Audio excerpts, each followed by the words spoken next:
Okay, let's get into it. Just want to go over my pre-market game plan going into tomorrow, and then I'll do a session recap of today. So far so good, right? We cashed out today on Tesla. That was an A+ shot. We've been looking for that, waiting for that. Set up today. Beautiful trade. Plan your trade, trade your plan. This market is still intact to the upside. This market is still intact to the upside. So let's go here, starting off with the daily. Right, bottom of the range is holding here. Bottom of the range is holding here. So, you see strong buyer step up here on this hammer stick candle on SPY. A lot of people are looking to short this overall market. We're still intact to the upside, right? We're just sitting in a channel here on the SPY. We have strong buyer step up, at the end of the day, pushing this thing higher. So that's a beautiful hammer stick candle. The body of the candle closure, the body of the candle closed above 468.45. That's exactly what I want to see. So this thing is setting up. It's setting up. It looks good. Right? You're just looking for pullback long entries. You're just looking for pullback long entries, right? Because the trend is your friend and the dip is your best friend. So very solid here on the SPY. The overall market's just stuck, still in a channel a little bit. Well, it's still stuck in a channel, but buyers are still in control, right? You can see here on the 1 hour, right? Just stuck in a channel. That's all the market's been doing for what, almost 3 weeks now? Just look at this. Just look at it, right? So if, it's been slow for you right now in these conditions, you got to understand why. You got to understand, hey, if you're taking shots and you're not getting any follow through on your plays, well, that's why, because the market's just sitting sideways. The market's not moving higher or lower, even on the Qs, right? So coming into today, right, you can see pretty much, right, started the day off a little heavy. Buyer stepped up very aggressively, pushed this thing back up to almost a high day here. So really nice V-shaped recovery, but the buyers are in control and we're pretty much in at the bottom of the range. So, the Discord and I, we actually took a swing trade on here. I was eyeing this thing, I was watching it, right? Plan your trade, trade your plan. And right, this is what I'm looking at. I always teach you guys and I'm practicing what I'm preaching. I want to be in a trade at the bottom of the range before we get back to the top of the range. So for me, this is worth the risk. The week's been good so far. 2 for 2 on the week. I'm playing with profits here, but this is like 100% worth the risk for me. Right, getting in at the bottom of the range before we get back to the top. All you got to do is look left, and you can clearly see, right, that buyers have been holding this thing up. So we'll see. We'll see how it goes. We played end of week expiration, but I'm very curious how it goes. Very tight stop anyway, but I'm trusting this thing. I trust the market right now. I know for a fact we are not bearish bias on this market, right? All we got to do is zoom out, look on the weekly. Does this look like, a market that's bearish? Does it look like a market that's trending to the downside? No. And the one thing that I also love about this is we have not made a new all-time high. That was really the main thing I was looking at, at the end of last week. All this would be a little differently if we made a new all-time high and then we started to pull back. That would be a different game plan and a different approach. But we haven't done that, right? We flirted with it. We can clearly see it's a strong resistance level, and we're kind of just pulling back here, which is fine. So it really hasn't been much going on. You can clearly see that, right? We've been stuck in between 685 and 678. But every trade we've been letting come to us, right? Just getting in at the bottom of the range. That's the highest probability shot, right? I want to be in a trade down here before I get back up here. So as I teach you, right, you don't want to look at trades from a win to loss perspective. You want to look at it from an RR perspective. You're risking this much to make that much. See what I mean there? That's what I'm trying to teach and explain to you guys. So that looks really, really good. I'm happy with this trade. We'll see how it plays out. Very tight stop, very tight stop. But as you guys know, right, never trade with money you can't afford to lose. And then Qs. So Qs is actually a little bit heavier than SPY. Let me go here on the daily actually. So I'm pretty much hands off on Qs. The reason for that being is even though we are bullish bias, something that I've explained is, if we fall back under 612.80, all this is just a channel. All that's just a channel, right? We moved higher, and then this is just all sideways action. I don't want anything to do with that. So, we'll see what happens here on the Qs, right? Buyers did step up at the end of the day. For this candle to close green the way that it did, and we had a pretty, heavy morning downside today, as you can see, that's pretty good, right? Buyers stepped up at this weekly 608, and, we ended up closing green. As we know, the market did not open like that. So buyers are still in control. They're defending the structure. I would just be looking for this tomorrow on the Qs. A lot of thin volume in here, straight down equals straight up, and you're basically getting in on the dip before, this thing continues higher.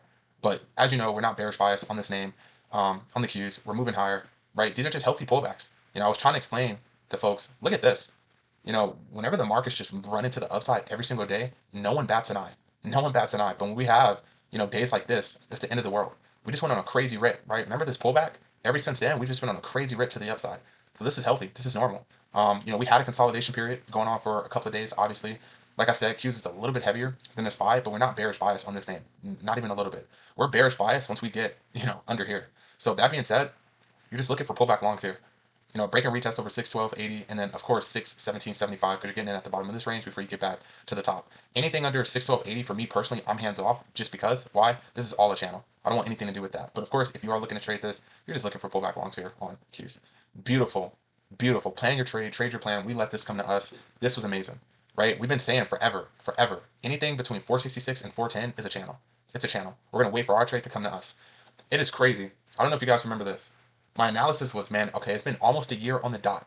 Almost a year on the dot, and history likes to repeat itself, that Tesla has closed and been above 466.50. If you look here, this is 12/17/2024. Today's the 16th. So, I mean, yesterday was the 15th. We got above it. We closed. And then today, right, beautiful, made all-time highs. That's exactly what you want to see there on Tesla. Now, this was just a beautiful analysis, right? If you watched my live trading session yesterday, I said, hey, the reason we don't let FOMO kick in, and we're not really worried about that, is because this is exactly what I want to see before I get a pullback long. Because if I get a daily candle closure with displacement, that tells me this is not a liquidity grab. This is not a bull trap. This is not a fake out. So you can see here, every time we pushed into it, it would just lead to a sell-off every single time. Yesterday, right, we got a big breakout displacement. We almost made all-time highs. We got a daily candle closure. So what am I looking for the following day, which would be today? Pullback long. And we ended up catching that. That was a beautiful trade. Man, that's like sitting on your hands and getting paid for your patience. That's exactly what you want to see. So that's beautiful there. Now, going into tomorrow, right, what I would be looking for here on Tesla is it's either going to be a break and retest above 488, but you can see here I have displacement. You got to wait for strong displacement. If this like gets a little weak breakout, a base, and then buyer step up, I'm just hands off there. Why? Because I don't want to be in at the top of the range. You can kind of expect some selling pressure, so I wouldn't be surprised if that happens, right? But you can look for that, and you can look for that. Those are two solid things on Tesla. Tesla's basically back in play because now we're no longer in this channel. So Tesla's in play to the upside. I love how it looks. Finally, right? Finally. We got paid for our patience. This was a beautiful analysis. We didn't let FOMO kick in yesterday.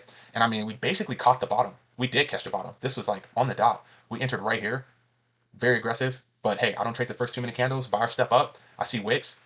Strong buyer step in. Took our shot. And, we got paid for our patience. So that's beautiful there on Tesla. And you can see this thing just ended up trending the entire day to the upside. And we made all-time highs going into close. So that's exactly what you want to see there on Tesla. NVIDIA. So NVIDIA's just kind of been stuck in a range, as you can see, right? NVIDIA's just been stuck in a range. So the shot that I took yesterday, and I know what I'm looking for, it's kind of the same thing, I just did on SPY. It's the same trade we took yesterday on NVIDIA, and even the trade that we took today on Tesla, which is, right, trying to get in at the bottom of the range on these bullish bias names before it gets back to the top of the range. So we know we're bullish bias on NVIDIA, right? It's sitting in a channel, right? It's defending very well. We took a break and retest yesterday over 176.75, but clearly it didn't hold. But you can see, right, we're just sitting. Every day is just an inside bar day. So same thing really on NVIDIA tomorrow is really a pullback long over 176.75. It's the same trade, I took on Monday. I had someone take this trade today, but it's just lacking the follow through. And that's expected because the overall market's in a channel.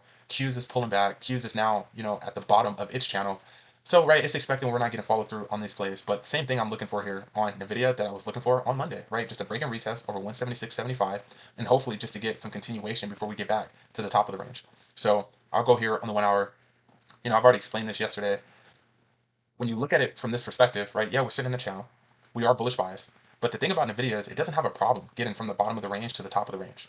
It doesn't have a problem at all getting from the bottom of the range to the top. We see it every single time it pushes back. Every single time it pushes back.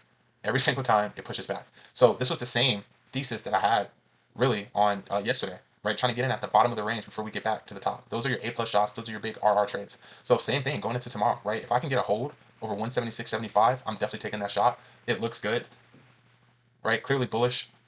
During power hour, buyers did end up pushing this thing above the high day, made a new high day, and then you can see we actually retested this and we're holding. So we'll see how this goes tomorrow on NVIDIA. Apple. So I was looking at Apple today too for a pullback. Everyone's trying to short these names and they're not understanding the market structure. Apple is very bullish. Apple is very bullish, and you can see it's holding market structure. I just didn't get a deep enough pullback here today, but this is exactly what I'm looking for. Bottom of the range before we get to the top of the range. I was actually looking at Apple and Tesla today at open, and Apple looks really, really good. Like these are the trades that you want to be in before we get back to the top of the range. So you can see, right, just didn't get a deep enough pullback, but beautiful daily double bottom here, intraday double bottom, and then buyer step up and push this thing higher. When you get a trade like this, you're comfortable now. Right now, you're just letting the trend enter. When you enter at these key levels, you're entering on the dip. You're buying the dip. So let's go here on the daily. Does Apple look like a bearish name, or does it look like a name that's stair-stepping to the upside? It looks like a name that's stair-stepping to the upside. I've been saying that for the longest. You want to be in a trade down here, like this is the dip. before we get back up there. So Apple looks really, really good. Outside of Tesla, Apple is pretty much the strongest tech name to the upside. So beautiful daily candle closure here on Apple. Now, just looking for that tomorrow, and of course, above 279.65. I really, really was looking for this pullback long here off of 271.40, just didn't get a deep enough pullback. Why was I looking for that? Can't forget, right? People tend to forget after a couple of weeks go by. But what do you notice here? We got the breakout over 271.40, but we never got the retest. We never got the retest. So maybe today was the retest. We just didn't get a deep enough pullback. But you see what I mean? Break, retest, continuation to the upside. That's beautiful. This is like textbook. So if Apple, opens tomorrow very strong, gets above, 275 and 279, well, this was the A plus shot here. This break and retest pullback to 271.40. So I was looking for that, didn't get it. But tomorrow, right, break and retest over 275.90, and then a break and retest over 279.65. Looks really, really good on Apple. AMD, really nothing going on AMD. I'm not bullish bias or bearish bias on this name. You can see just sitting dead smack, in a channel. So just letting my trade come to me like we've been doing. It's either going to be a break and retest under 203, because if that happens, that's a break of structure on the weekly time frame, and then we are now bearish biased on that name. And if we reclaim 225, we are now bullish biased on this name, and you're getting in on the dip. This is the dip before we get back to the top of the range. The one thing that I do like about the break and retest under 203, it's a weekly level. We're bearish biased, and we can't forget, this is like a $30 plus gap fill to the downside. And you can see, right, that would just be a lower low forming. So I'm just being patient here on AMD. I really haven't touched this name in a while. I haven't touched this name this month, actually. So, right, we're just going to let, our trade come to us. It's either going to be a long over this, which I'm not really expecting that tomorrow, or, right, a break and retest under 203. Now, for those who are wondering, well, how come you're not looking for the pullback long here? Because we're no longer bullish bias on this name. We're not trending on AMD, right? You play pullback longs when you're looking to buy the dip, when you're looking to play the dip. But that's on a trending name. AMD is not trending. So we're just neutral, right? It's just we're stuck in between 225 and 203, and it's a war going on between the bears and the bulls, and we just got to see who wins. That's pretty much it. So hey, if today was a day where AMD wanted to step up at the bottom of the range and push all the way back up in a couple of days, that's fine. I'm just going to wait for that. Super solid. I'm just going to wait for that. And then lastly, Netflix. So Netflix is the only name that I have on my list that is trending to the downside. We are bearish bias on Netflix. So took a solid trade on this. What was that, last week? Shortened. I'm just looking for a pullback short off at 95, 95.50. We broke it on the daily yesterday. We got the candle closure. We got the displacement. Now I'm just looking for a pop and fade. I'm not looking to long this name at all. All you got to do is zoom out on the weekly. You can clearly see, right? Does this look like a name that's trending to the upside? So why would I go long on this name? So Netflix looks really, really good. Really, really good. It respects technical analysis very well. It's a name that requires patience, right? You get a big breakout key levels. You can see every time we break a key level, it's a big displacement candle, which I'm personally a fan of. I can sit on my hands and wait for the setup. So now, right, just waiting for the short off of 95. And if we reclaim it, as we know, we're not looking to go long anyway. So just looking for a pop and fade off of 95.50 here on Netflix. Hope this helps. Hope you guys are having a good month, a good week, and I will see you guys on the next one.